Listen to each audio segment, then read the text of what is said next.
Happy lunch hour, guys. A lot of times I talk about security. Uh, I've talked about before, what would you do if you went out to the barn in the morning and found people sleeping in the barn, or found just a bunch of chicken bones laying around because somebody killed one of your chickens or pulled a bunch of your vegetables or whatever it would be? You protecting your own property. This is getting quite serious at this point. All right. And it's not just in the US, it's everywhere. Now, you by now inevitably heard the story. I know I talked about it yesterday about Ron DeSantis flying 50 illegals up to Martha's Vineyard. The humorous part about it was that the people in Martha's Vineyard, the elites, the multimillionaires, it's one of the most expensive places on earth to own real estate, called it a humanitarian crisis because 50 people showed up. Okay. Mind you, this is a community where you have 100,000 tourists come every summer, but they can't handle 50 people in the off season. Okay. I mean, even the people that have an ability to think a little bit, gee, why don't you put him in Obama's house? He's got 12 bedrooms. He can house half a dozen families in there or whatever, no problem, right? But no, this is a emergency. I want you to look at this real quick. This is a sign in Martha's Vineyard. We respect women. We value Black lives. We stand with our LGBTQ community members. We stand with immigrants and refugees, with indigenous peoples and people of all faiths. We stand with our community. The little part that's not there is, as long as you're not here. Okay. This is the hypocrisy that is put out by liberals. Okay. Is we're all for supporting you unless you're here. The old NIMBY principle again, it keeps coming up. Not in my backyard. I'm all sorts of happy for immigrants to be here. Just, I don't want them around me. There's actual recording from Telemundo today, a reporter interviewing residents of Martha's Vineyard, saying they don't want to be on camera and they don't want to be identified for the fear of repercussions, that they don't want immigrants there. Y Cristina, ¿has podido hablar con residentes que critiquen la llegada de los migrantes? Julio, hace muy poco pasó un hombre enfurecido, dijo que sus hijos se tuvieron que ir de esta isla porque no hay trabajo ni vivienda y traen a estos inmigrantes hasta acá engañándolos con esas promesas. También hay otra gente que está culpando a la administración Biden, dicen que ellos tienen la culpa, no quieren a los inmigrantes acá, pero tampoco quieren hablar en cámara porque no quieren que los tilden de inhumanos. Julio. Just to tell you, ain't a whole lot of conservatives on Martha's Vineyard, just to let you know. I mean, we're talking about outside of Boston.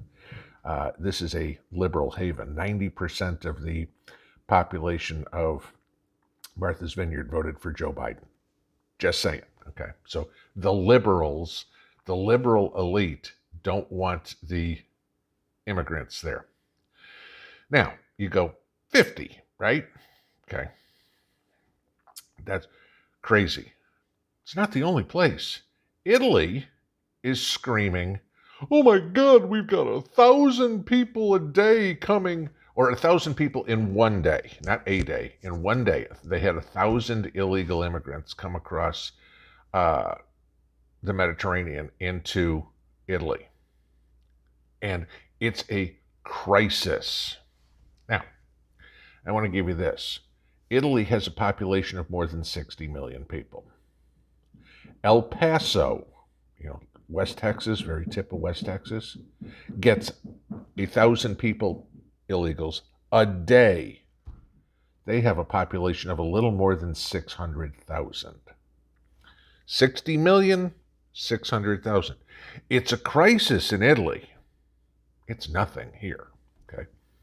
It's devastating economies. Right now, the latest figure I can get is as of September 9th. The United States is experiencing 8,000 illegals crossing the border a day. Those are the ones we know of, okay? I can't tell you how many we don't know of. Guaranteed there's some, okay? 8,000 a day. Now I'm going to give you this. And a lot of you can probably relate to this one as well. Certainly I can with my family. Ellis Island, okay? Ellis Island between 1900 and 1914, that was the peak years of its operations, right? Had an average of 1,900 people a day come through the immigration station. And that was where you went to immigrate. I have ancestors that went through Ellis Island, just like most of you probably do. Okay? Not all, but most. All right. There were Poles, there were Hungarians, there were Czechs, there were Slovaks, there were Greeks, there were non-Europeans. I mean, Syria, Turkey, Armenia. People were fleeing oppression, starvation, religious persecution, war, whatever. Same thing as now, right? Here's where the difference comes in. Granted, the population of the world was smaller 120 years ago. Every one of those people came through and was processed and given documentation to do whatever, and off and running they went. Y'all probably can relate to stories that you heard from your families. I certainly can from mine. Scrubbing floors at night. I mean, doing any menial job they could, okay? Picking up trash, whatever it would be.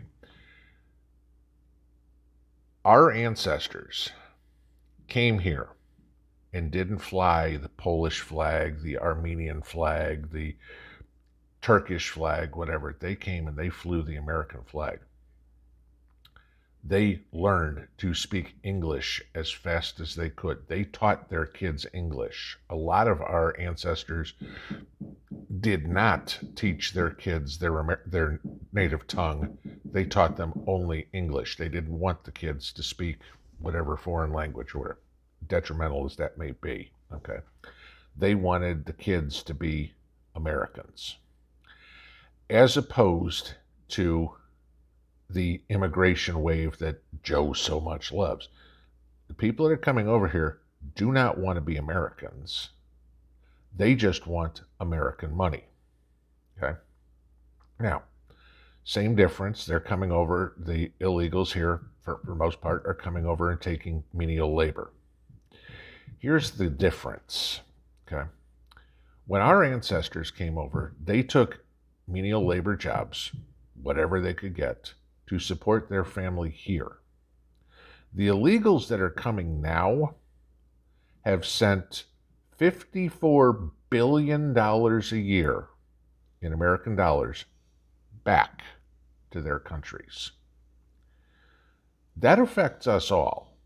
That's less cash flow in the United States. That's less cash for you and me.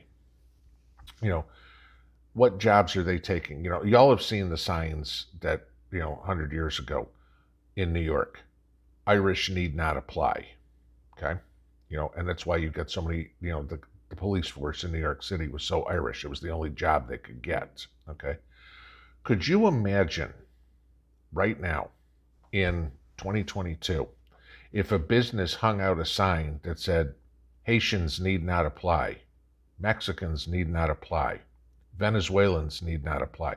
Oh my God, it would be absolutely insane. In some respects, rightfully so, okay? But what's wrong with hanging out a sign that says illegals need not apply? Here's the problem that you get, okay? We can talk about E-Verify as much as you want. But there are countless companies, small businesses, primarily in landscaping, construction, anything like that, labor jobs, okay, that don't bother to verify people, okay? They'd rather hire the illegal pay them under the table, and get the work done. The person that owns the business, hey, they make the profit. The Mexican who does the work, the Haitian who does the work, the Venezuelan who does the work, who cares? They get paid, they ship money, and nobody gets hurt, right? Except the whole country, because this is the war that is coming. This is the war that Joe is setting us up for, and he's too stupid to see it. Because these people do not pay taxes, yes, they use the services they pay taxes for. Okay, your taxes pay for the roads, your taxes pay for the schools, your taxes pay for the police department, the fire department, your taxes pay for the street lights, all those sort of things. You know, the military, whatever. Illegals don't pay that. Here's the, you worked 8 hours today, here's $160. I'm going to give you 8 $20 bills, and we're there. And that's it. They take those 8 $20 bills and they go, cool. 4 of them go back to Mexico and 4 of them stay in my pocket. This is the problem. This is what nobody gets. Well, we get. Nobody in politics gets. This is destroying our way of life. And it's going to come to a head because 8,000 a day, you're talking 2.5, almost 3 million in the course of a year. Now you're talking about the population of a city the size of Chicago a year. Where are we going to put all these people? We don't have the resources. So this causes rent to go up, availabilities to go down. I mean, pick something. Food, electric, housing, whatever. There's more people. Those people got to eat. Those people need to be kept warm. Those people need a roof over their head. So every time we are supporting one of these illegals, we are taking something away from a American citizen. Or let's put it this way, not even American citizen, somebody who has a legal right to be here, whether they're an American citizen, green card, visa holder, whatever it would be, okay? Somebody who has a legal right to be here is losing out on something because we're giving it to illegals. Remember all the hullabaloo a couple of years ago when the Wall Street Journal came out with the story that Joe was going to pay $450,000 per illegal to come to the United States? I don't know about any of you, but that would be $900,000 for me and Mrs. P if we were illegals. Okay, I've never had anywhere even remotely close. I've never even had 10% of that. I barely have ever had 5% of that in my bank account in my life. Okay. However, fortunately that got shut down. But even the illegals are coming when they're interviewed at the border saying, the border's open. Joe invited us. These are quotes from these people. Even though Kamala Harris said the other day the border's secure. And of course, Abbott's response to that one is, good, here's a bunch of people, we'll send them right to your house. You deal with them. It's funny hearing the hypocrisy amongst the liberals on this. They're all fine for poor little towns like Brownsville or El Paso to take in all these illegals. But when all of a sudden they start showing up on the doorsteps in Washington, D.C., or in Martha's Vineyard, or in New York, or in Chicago, all these sanctuary cities, sanctuary states, isn't it amazing how fast? We need help. Somebody else has got to take care of this. Really? But every time that Texas or Arizona or Florida has said, we need help, somebody's got to help us take care of this, your answer is, no, deal with it. They have a right to be here. This is the war that's coming, guys. The more that the liberals let illegals into the United States come in, the sooner they are going to be on your doorstep, camping out in your front yard. How are you prepped to handle that? Because we already know the police forces have their hands tied. The governments aren't going to do anything about it. Hell, they flew a whole bunch of people into Tennessee here, and everybody bitched and moaned about it. they're still here. Okay, the governor, the senators, they all bitched and moaned about it. The people are still here. Bill Lee didn't throw anybody on buses and ship them to New York. Okay, I'll give DeSantis and Abbott and Ducey credit. They're actually doing something about it. The Democrats may hate them. Gavin Newsom wants to have kidnapping charges put up against DeSantis for doing. Gavin Newsom's just a complete moron. But, no. Oh, they got the other one. Oh, they were promised they'd go up to Martha's Vineyard and they'd get jobs and everything. They were lied to. Really? Okay. But Joe's never told a lie about immigration, right? None. Joe's never told a lie about anything. Ukraine? China? Hunter's never talked to me about any of that. Now, this is the hypocrisy. Joe giving a speech today saying we have to get rid of hate in this country. Hate, how do you put it? Hate and violence in this country. Joe, you're asking for destroying your own party because that's the only platform the Democrats have is hate and violence. All right, period. I don't hate the illegals. I just want them to come here legally. That's it. You get processed.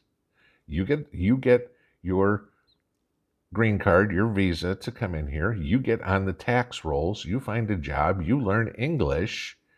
And I'm more than happy for you to be here. Not a problem. Do whatever you want. But when you're coming and taking food off of our plates, roofs over our heads, and sending our money to a foreign country without paying your dues, i.e. taxes, like the rest of us have to support this country, no, I have no patience for you. And anybody that, again, wants to say, I'm anti-immigrant, I remind you once again who my wife is. Pinball out.